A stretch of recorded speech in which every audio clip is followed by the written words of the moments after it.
Takkarist McKinley, he's a great player. He hasn't lost who he is, where he came from. And I think we know where he's going. He's one of the toughest players I've been around. He's a tough sucker. He's a gritty dude. I don't think anybody can block him in the country. He gives it his all every single play he's on the field. You know, I saw something special in Tak. He's a different kid, and he wants to be great, and he's taken advantage of all the opportunities that he's had. Look at the pressure by the UCLA Bruins. Tak McKinley, back-to-back sacks. Tak McKinley. At first glance, UCLA's star defensive end, Takkarist McKinley, has it all. But if it hadn't been for a promise he made years ago, he might still be in the place where this story begins. McKinley grew up in Richmond, California, at a time when the city was one of the most dangerous in America. What is Richmond like?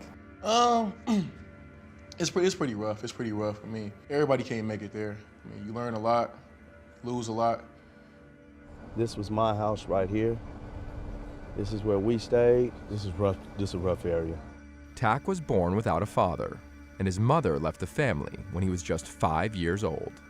So he would stand in that window right there and, you know, look out, you know, looking for his mom, you know, looking for her to come back.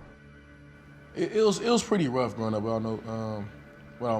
without no mom or dad. He would see everybody else with a mother or father, and he would ask the question, why me? He did have a lot of hatred and mean thoughts. Tak eventually found a place to unleash his anger: the football field.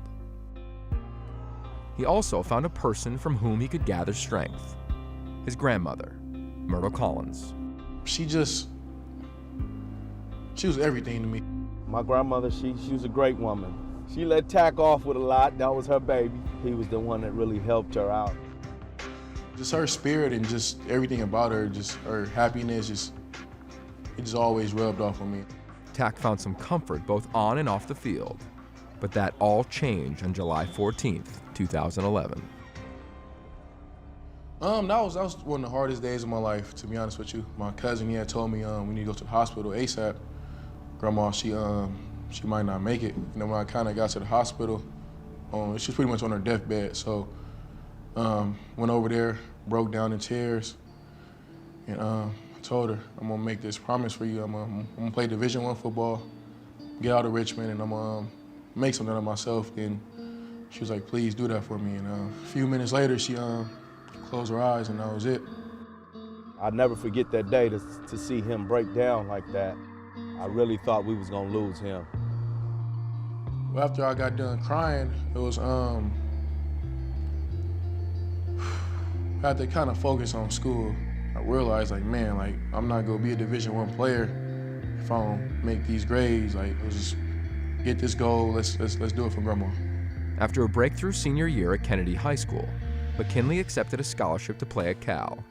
But when his final transcript posted, Tak was found to be academically ineligible.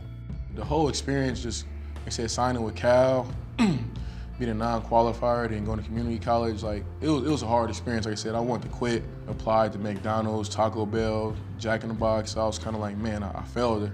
But just when Tak was facing failure, another important figure entered his life: the man who had tried to recruit him to UCLA, Bruins defensive line coach, Angus McClure. JT, Nick Terry, good job. Tak reached out to me and told me that he was told he was a non-qualifier and was not going to be able to go to Cal. So I said, we're still interested in you, and I'm going to come up and recruit you again like I recruited you out of Kennedy. I then decided I should go over to Kennedy High School and get his final high school transcript. And I went through his transcript, and I counted everything up, and I counted that he was a qualifier. Administrators at Kennedy High School failed to account for 2 summer courses McKinley had taken before his freshman year. Tak was eligible to play Division I football. Coach Angus called and said, hey man, he's a qualifier. It's like, excuse me? What was that call like when you give Tak the news that he's going to be a UCLA Bruin? He was so happy to hear that everything worked out for him. He was all ready to come down. But before he could begin his journey at UCLA, Tak made one last stop. I had to take a visit to my granny grave. I mean, just seeing that, pretty much just it clicked in my head. It's like it's it. Like you can't let her down. Get this done. Tak's promise to his grandmother is almost complete. He will graduate in the spring, and with his Division I football career now over, a new path takes its place. Where do you see yourself in your future? Like I said, yes, my goal is to make it to the next level in the NFL, but I also want to find a way to change lives back in my community. Get to the arm! That's it, Tak! It takes a special guy to continue on trying to reach your goals when so many people around him are saying you can't do it. And that's the spirit of Tak. He turned out really well for himself. I'm glad he stuck with it and you know, and believed in himself and believed in us.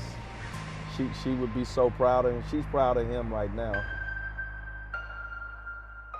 I do it for them, I do it for my family, I do it for me, and I do it for my grandma. So just all the support I have is kind of what I thrive on.